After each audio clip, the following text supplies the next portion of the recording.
और यूपी विधानसभा चुनाव में एक बार फिर मोदी योगी की सुनामी चली। शानदार जीत के बाद प्रदेश में लगातार बीजेपी दूसरी बार सरकार बनाने जा रही है। प्रदेश में सभी 403 सीटों में से बीजेपी और सहयोगी दलों को 273 सीटें मिली, जबकि समाजवादी पार्टी को 125, बहुजन समाज पार्टी को 1 और कांग्रेस को 2 सीटों पर जीत हासिल हुई है। पिछले चुनाव में 47 सीटों पर सिमटी समाजवादी पार्टी ने इस बार 125 का आंकड़ा छू लिया। प्रधानमंत्री नरेंद्र मोदी के संसदीय क्षेत्र वाराणसी में एक बार फिर से मोदी मैजिक का असर देखने को मिला। बीजेपी ने इस जिले की सभी 8 सीटों के अलावा चंदौली की 4 में से 3 सीटों पर कब्जा बरकरार रखने में कामयाबी हासिल की है और इसी मंडल के गाजीपुर और जौनपुर में सपा भी अपना पुराना गढ़ वापस पाने में लगभग कामयाब हुई है। राज्य के मुख्यमंत्री योगी आदित्यनाथ गोरखपुर शहर विधानसभा सीट पर करीब 1 लाख से ज्यादा मतों के अंतर से चुनाव जीत गए हैं। हालांकि उप मुख्यमंत्री केशव प्रसाद मौर्य कौशाम्बी जिले की सिराथू सीट पर 7,000 से ज्यादा मतों से चुनाव हार गए हैं। राज्य सरकार के गन्ना मंत्री सुरेश राणा, थाना भवन से ग्राम्य विकास मंत्री राजेंद्र सिंह पट्टी, खेल मंत्री उपेंद्र तिवारी, फेफना और बेसिक शिक्षा मंत्री सतीश चंद्र द्विवेदी समेत राज्य सरकार के 11 मंत्री चुनाव हार गए हैं।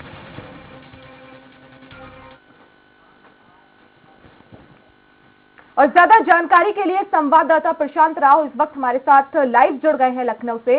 प्रशांत, जो बीजेपी को भारी बहुमत मिला है, 273 सीटों पर बीजेपी ने जीत हासिल की है, किस तरह का माहौल अभी उत्तर प्रदेश में नजर आ रहा है? जी बिल्कुल, देखिए कल से 10 तारीख से माहौल बदल चुका। उत्तर प्रदेश एक बार फिर भगवामय हो गया है और यहाँ भारतीय जनता पार्टी गठबंधन ने बड़ी जीत की है। भारतीय जनता पार्टी गठबंधन 273 सीटें प्राप्त की। हालांकि पिछली बार 312 सीटें उनकी थी, लेकिन इस बार घटी हैं। लेकिन फिर भी भारतीय जनता पार्टी के साथ प्रचंड बहुमत रहा है और वोट प्रतिशत भी भारतीय जनता पार्टी का बढ़ा है। और जो विपक्ष है समाजवादी पार्टी, उसकी भी सीटें बढ़ी हैं, लेकिन वो सरकार नहीं बना पाई है। साफ तौर से उत्तर प्रदेश की जनता ने फिर एक बार योगी सरकार पर विश्वास जताया। पीएम योगी और सीएम योगी की जोड़ी को सराहा है। और जो 37 साल पहला मिथ्या था कि कोई भी उत्तर प्रदेश में दोबारा पार्टी या दोबारा कोई मुख्यमंत्री नहीं बन पाया है, और दूसरा मिथक यह भी मुख्यमंत्री योगी आदित्यनाथ तोड़ा है कि जो नोएडा गया वो दोबारा मुख्यमंत्री नहीं हो पाया है, तो उस मिथक को भी योगी आदित्यनाथ ने तोड़ने का काम उत्तर प्रदेश में 2022 में किया है। तो भारतीय जनता पार्टी यहां प्रचंड बहुमत के साथ सामने आई है। तो विपक्ष में मजबूती से समाजवादी पार्टी खड़ी है। तो सबसे ज्यादा बुरा हाल अगर किसी का उत्तर प्रदेश में हुआ है, वो राष्ट्रीय दलों की बात करें तो बहुजन समाज पार्टी और समाजवादी पार्टी, बहुजन समाज पार्टी और कांग्रेस का यहां सबसे बुरा हाल रहा है। केवल 1 सीट बहुजन समाज पार्टी को मिली है, वो भी बलिया के रसडा से, जहां उनके वरिष्ठ नेता उमा शंकर सिंह चुनाव जीते हैं। इसके अलावा बहुजन समाज पार्टी कहीं भी चुनाव नहीं जीत पाई है। यहां तक कि उनके प्रत्याशियों का भी खराब प्रदर्शन रहा है। तो 2 सीट केवल कांग्रेस को मिली है। और वहीं अगर क्षेत्रीय दलों की बात की जाए तो अपना दल, निषाद पार्टी और सुहेल देव भारतीय समाज पार्टी, जनसत्ता दल, इनका अच्छा प्रदर्शन रहा है, जिन्होंने अपनी सीटें पहली बार चुनाव लड़ा पूरी मजबूती के साथ और बढ़ोतरी भी मिली है। तो उत्तर प्रदेश में भारतीय जनता पार्टी जहां राष्ट्रीय दल होने के नाते एक बड़ा दल उभर कर आया और पूर्ण बहुमत की सरकार बनाने के लिए प्रयासरत थे, और वो आंकड़ा भी उन्होंने छू लिया है और आंकड़े से कई गुना आगे भी हो गए हैं। लेकिन उत्तर प्रदेश में राष्ट्रीय दल की बात की जाए तो बहुजन समाज पार्टी और कांग्रेस का तो सबसे बुरा हाल हो गया है। यहां तक कांग्रेस के प्रदेश अध्यक्ष अजय कुमार लल्लू भी चुनाव हार गए हैं। तो ऐसे में अब उत्तर प्रदेश की राजनीति पूरी तरीके से बदलने वाली है, क्योंकि जिस तरीके से जाति समीकरण पर यहां चुनाव होता था वो मिथ्या टूट गया है। हम लोग लगातार कहते आए हैं अपने स्वराज एक्सप्रेस पर कि अब की बार जाति समीकरण नहीं चलेगा, यहां धर्मवाद नहीं चलेगा, विकासवाद की बात होगी। और जिस तरीके से मुख्यमंत्री योगी आदित्यनाथ और पीएम मोदी ने उत्तर प्रदेश में विकास कार्य किए हैं, उसको जनता भीतर ही मन बना चुकी है और वो वोटों के रूप में जनता तक पहुंचे हैं और इसमें कामयाब हुई है बीजेपी। लेकिन क्योंकि देखिए प्रशांत, यहां पर सिर्फ बीजेपी ने जीत हासिल नहीं की है, इतिहास भी रच दिया है। 37 सालों का जो रिकॉर्ड था वो तोड़ा है और लगातार दूसरी बार जीत हासिल की है। तो ऐसे में जाहिर तौर पर एक बड़ी पार्टी बनके उभरी है उत्तर प्रदेश में बीजेपी।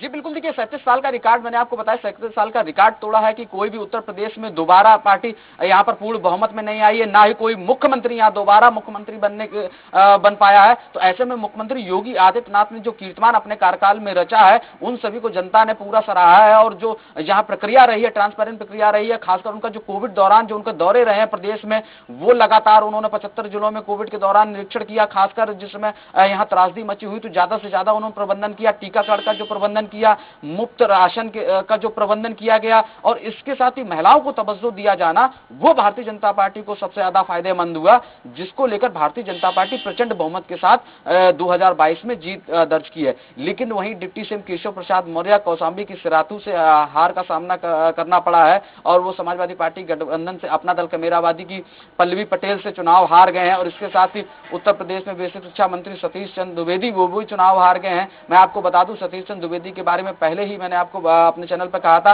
कि सतीश चंद्र द्विवेदी को जो बेसिक शिक्षा भर्ती घोटाला था, उसका दंश भोगना पड़ेगा, क्योंकि उनके क्षेत्र के सैकड़ों कार्यकर्ता यहाँ जो शिक्षा भर्ती में आरक्षण घोटाला हुआ तो उसको लेकर विरोध प्रदर्शन कर रहे थे, लेकिन सतीश चंद्र द्विवेदी उसको एक्सेप्ट नहीं कर रहे थे। कई बार उन्होंने जांच करने की बात कही, और इसके साथ ही अविधिक तरीके से कहें, गलत तरीके से अपने भाई को नौकरी दिए जाने के मामले में भी वो घिर गए, तो उसके बाद उनके भाई ने नौकरी से इस्तीफा दे दिया था। ये सब आरोप थे जिसके चलते सतीश चंद्र द्विवेदी भी चुनाव हार गए। और इसके साथ ही राघवेंद्र प्रताप सिंह वो भी चुनाव हार गए हैं, और उपेंद्र तिवारी ये भी भारतीय जनता पार्टी के चुनाव हार गए हैं, और चंद्रिका प्रसाद उपाध्याय भारतीय जनता पार्टी चित्रकूट से थे, उत्तर प्रदेश सरकार में मंत्री थे, ये भी चुनाव हार गए हैं। आनंद स्वरूप शुक्ला वैरिया से थे, ये भी चुनाव हार गए हैं। रणवेद प्रताप सिंह धुन्नी ये भी चुनाव हार गए। इनके एक रिश्तेदार उन्नाव में रहने वाले हैं, उनके ऊपर भी आरोप लगा था, जिसके बाद इनके लोग ही, इनकी जनता ही इनको घेरने लगी थी।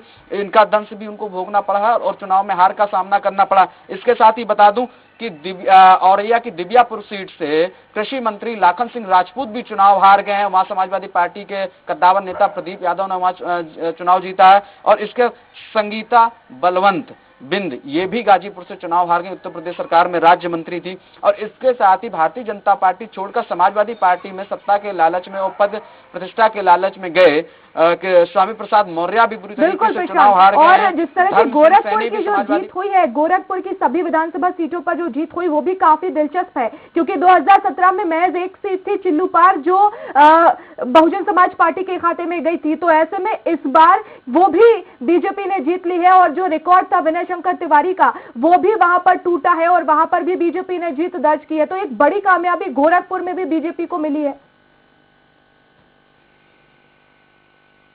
जी बिल्कुल, जब हम लोग गोरखपुर में थे तो लगातार जनता का मन टटोलने का काम कर रहे थे। वहां सिर्फ एक ही नारा चलता था, योगी योगी योगी, क्योंकि मठ से ही उत्तर प्रदेश की पूर्वांचल की राजनीति चलती है, और वहां पर मठ में लोगों की आस्था है, और ये तय है कि जो मठ की तरफ से यानी कि मठ की इच्छाओं से जो प्रत्याशी होता है वो हमेशा वहां विजयी हुआ है। और गोरखपुर सदर में योगी आदित्यनाथ की ऐतिहासिक जीत हुई है, और वहीं से सीधा संदेश हो गया था कि अब गोरखपुर में जो भी प्रत्याशी जीतेगा वो योगी आदित्यनाथ के जो कहा जाए कि आस्था पर ही चुनाव जीतेगा। और विनय शंकर तिवारी के पिता हरिशंकर तिवारी का वहां दबदबा रहा है, और उन्हें बाहुबली भी कहा जाता है।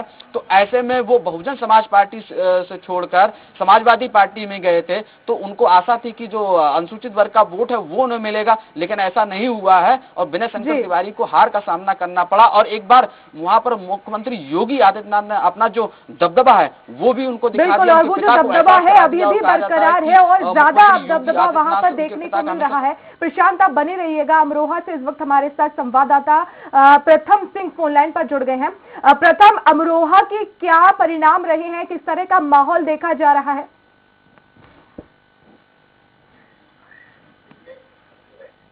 पर भाजपा ने अपनी जीत दर्ज की और 2 सीटों पर समाजवादी पार्टी के प्रत्याशी जीते। इनमें अमरोहा सदर सीट की मैं बात करूं तो यहाँ महबूब अली जी ने 5वीं बार लगातार जीत दर्ज की है, और इससे पहले वो एक बार, वैसे टोटल मिलाए तो हम 6वीं बार वो विधायक बने हैं। एक बार कार्ड मतलब जो मुरादाबाद में आती है वहां से भी विधायक बने थे।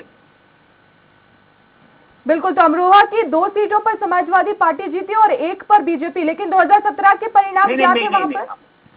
नहीं, अमरोहा में 4 विधानसभा सीटें हैं, 2 पर भाजपा जीती है और 2 पर समाजवादी पार्टी। जी। और 2017 के क्या परिणाम रहते, क्या यहाँ पर बीजेपी ने क्लीन स्वीप किया था? 2017 में यहाँ एक सीट पर समाजवादी पार्टी का कब्जा था, जो सदर सीट महबूब अली की है जी और तीन सीटों पर जो है भाजपा का कब्जा था। जी। एक सीट भाजपा की कम हो गई है इस बार, बिल्कुल। नौगामा सादात। क्या इसके पीछे वजह हो सकती है पंकज, जो सीटें कम हुई है बीजेपी की अमरोहा में, क्या अब इसके पीछे वजह हो सकते हैं, मुख्य कारण क्या? जी, मुख्य कारण ये है क्योंकि जो नौगामा विधानसभा सीट बीजेपी की कम हुई है, इस सीट पर समाजवादी पार्टी और लोकदल का संयुक्त प्रत्याशी थे और ये इस सीट पर जाट बाहुल्य क्षेत्र भी माना जाता है, जाटों की काफी संख्या है, तो इसका असर इस सीट पर पड़ा और इसलिए ये समाजवादी पार्टी के खाते में चली गई। बिल्कुल। और जो 2 सीटें बीजेपी ने खोई हैं, कितना अंतर रहा है यहाँ पर, कितने वोटों से हार का सामना करना पड़ा? नहीं, बीजेपी ने यहाँ 2 सीट खोई है। एक सीट तो खोई है सदर अमरोहा की, जिसमें लगभग महबूब अली जी 70,000 वोटों से जीते हैं जी। 5वीं बार वो 70,000 वोटों से जीते हैं और उन्होंने राम सिंह सैनी को हराया। राम सिंह सैनी जी को जो वोट मिले वो लगभग 57,699 वोट मिले जी। और तीसरे नंबर पर यहाँ बसपा रही जी। और दूसरी चीज की बात करें हम, नौगामा सादात की जो समाजवादी पार्टी ने जीती है, यहाँ लगभग 7-8 हजार वोटों का अंतर रहा। बिल्कुल। तो ये सादात जो सीट है यहाँ पर पंकज प्रथम, क्योंकि काफी कम रहा है आंकड़ा 7,000 वोटों का, तो मुकाबला यहाँ पर दिलचस्प देखने को मिला है, कांटे की टक्कर हुई है। जी, यहाँ कांटे की टक्कर हुई है क्योंकि जो यहाँ भाजपा से प्रत्याशी थे वो देवेंद्र नागपाल थे, जो पूर्व में सांसद रह चुके हैं, विधायक रह चुके हैं, उनसे सामना समाजवादी पार्टी के प्रत्याशी का था। जी बिल्कुल, बहुत शुक्रिया हमसे जुड़ने के लिए प्रथम। और बुलंदशहर से इस वक्त हमारे साथ संजीव भटनागर फोन लाइन पर जुड़ गए हैं। संजीव, बुलंदशहर के क्या परिणाम देखने को मिले हैं, कितनी सीटों पर बीजेपी को जीत मिली और कितने पे हार? 7 सीटें भाजपा के पास आई हैं। बात की जाए जिले में, भाजपा ने इतिहास बना दिया है। भाजपा अकेली पार्टी है जिसने लगातार 2 चुनाव में जिले में सभी 7 सीटों पर, विधानसभा सीटों पर अपनी जीत दर्ज की है। बात की जाए सबसे बड़ी जीत देवेंद्र लोधी हैं, जो दिवाई से विधायक दूसरी बार जीते हैं और दिवाई जो क्षेत्र है वो बाबू कल्याण सिंह, स्वर्गीय बाबू कल्याण सिंह का इलाका रहा है और वहाँ पर बाबू कल्याण सिंह का अच्छा खासा प्रभाव रहा है। और वही लोध समाज से देवेंद्र सिंह लोधिया ने इन्होंने रिकॉर्ड जीत दर्ज की है। अब बात की जाए जिसमें जो 4 जो विधायक थे उन्हें पहली बार टिकट दिया गया है, वो चारों जीते हैं, जिसमें लक्ष्मीलाल सिंह है जो सिकंदराबाद विधानसभा से आते हैं, वहीं प्रदीप है जो बुलंदशहर सदर सीट से आते हैं, मीनाक्षी सिंह है खुर्जा सीट से है, वो जीते हैं और सीपी सिंह है ये जीते हैं। बात की जाए तो लगातार जिस तरीके से बुलंदशहर में 7 सीटों पर भाजपा का दोबारा कब्जा हुआ है, वहीं जो भाजपा के कार्यकर्ता है जश्न का माहौल था और जबरदस्त उत्साह है। और उन्होंने कहा जब हमारी बात हुई, जो जीते प्रत्याशी से बात हुई, तो कहना जिस तरीके से विकास हुआ है उससे तेजी से बुलंदशहर जिले में विकास किया जाएगा। जी बच्चा। बिल्कुल संजीव, और दूसरे नंबर पे कौन सी पार्टी रही है इन सभी सीटों पर? देखिए, बात की जाए बुलंदशहर सदर सीट पर जो गठबंधन के प्रत्याशी हाजी यूनुस वो दूसरे नंबर पर रहे हैं और ये 25,830 वोटों से हारे हैं। बात की जाए अनूपशहर जो है, जिसे छोटी काशी कहा जाता है क्योंकि वहाँ पर गंगा से निकलती है, यहाँ पर भाजपा के संजय शर्मा है, वो जीते हैं और लगभग 73,048 वोटों से उनकी जीत दर्ज हुई है। वही दिवाई से सीपी सिंह है जो 68,025 वोटों से जीते हैं। प्याना विधानसभा है जिसमें देवेंद्र सिंह लोधी हैं, वो जीते हैं, जिसमें 89,657 वोटों से उनकी जीत दर्ज हुई है। सिकंदराबाद विधानसभा क्योंकि गौतम बुद्ध नगर से मिलती हुई सीट है और यहाँ पर भाजपा के लक्ष्मीलाल सिंह इन्हें पहली बार टिकट दिया गया था और ये 29,343 वोटों से जीते हैं। यहाँ गठबंधन राहुल यादव है जो लालू यादव के दामाद हैं, वो दूसरे नंबर पर हैं, उन्हें 96,301 वोट से मिले हैं। इससे पहले भी ये सिकंदराबाद विधानसभा से चुनाव लड़े थे, हार गए थे। वहीं शिकारपुर विधानसभा कहा जाए जो वोटों का मार्जिन है वो काफी ज्यादा रहा है, थोड़ा नहीं काफी ज्यादा, यहाँ पर लगभग 20,000 से ज्यादा वोटों के अंतर से बीजेपी जीती है। बहुत शुक्रिया हमसे जुड़ने के लिए। प्रयागराज से इस वक्त हमारे साथ राघवेंद्र मिश्रा फोन लाइन पर जुड़ गए हैं। राघवेंद्र, संगम की नगरी में किस तरह के चुनाव परिणाम देखने को मिले हैं, कौन जीता, कौन हारा, कौन दूसरे नंबर पे रहा? अगर आप राजनीतिक भी सुन रहे थे तो यहाँ पर जो है 12 जो विधानसभा सीटें उसमें से 8 पर पिछली बार भी भाजपा का कब्जा रहा, इस बार भी 8 सीटें ही भाजपा जीत पाई है, जिसमें से 7 भाजपा को स्पष्ट बहुमत मिला है और 8वीं सीट जो है अपना दल के खाते में गई है। वहीं पर 4 सीटों पर सपा का कब्जा बरकरार हुआ है, जबकि उस बार एक ही सीट सपा जीत पाई थी। आपको बता दें कि प्रयागराज 3 भागों में बटा हुआ है, शहर और यमुना पार, गंगा पार। शहर में 3 सीटें हैं, शहर उत्तरी, शहर पश्चिमी और शहर दक्षिणी। तो इन तीनों सीटों पर जो है भाजपा का ही कब्जा हुआ है। कल जो काउंटिंग हुई उस पर भाजपा का ही कब्जा हुआ। नंद कुमार गुप्ता नंदी शहर दक्षिणी से, शहर उत्तरी से कैबिनेट मंत्री सिद्धार्थनाथ सिंह और हर्षवर्धन वाजपेयी जो उस बार भी विधायक थे शहर उत्तरी से, वो भी जीते हैं। इस प्रकार शहर की तीनों सीटों पर भाजपा का कब्जा रहा। अब मैं यमुना पार की सीट के बारे में आपको बता दूं, यमुना पार में 4 सीटें हैं, मेजा, कुरांव, करछना जी और 12। तो 12 से अपना दल के गठबंधन के प्रत्याशी वाचस्पति थे, उन्होंने सपा कैंडिडेट को ज्यादा मतों से 13,016 मतों से हराया है। सबसे बड़ी बात मेजा में इस बार जो आपको बता दें कि प्रयागराज का एक बहुत बड़ा राजनीतिक और सियासी घराना करवरिया बंधु जो 12 से 2 बार विधायक रहे, उनके भाई कपिल मुनि करवरिया भी सांसद रहे। तो इस बार जो पिछली बार उनकी पत्नी मेजा से नीलम करवरिया जीती थी, इस बार उनको हार का सामना करना पड़ा है। वहाँ के सपा कैंडिडेट संदीप यादव मेजा में अपना जो है जीत दर्ज किए हैं। कुरांव में पिछली बार राजबली कोल जो भाजपा से जीते थे, इस बार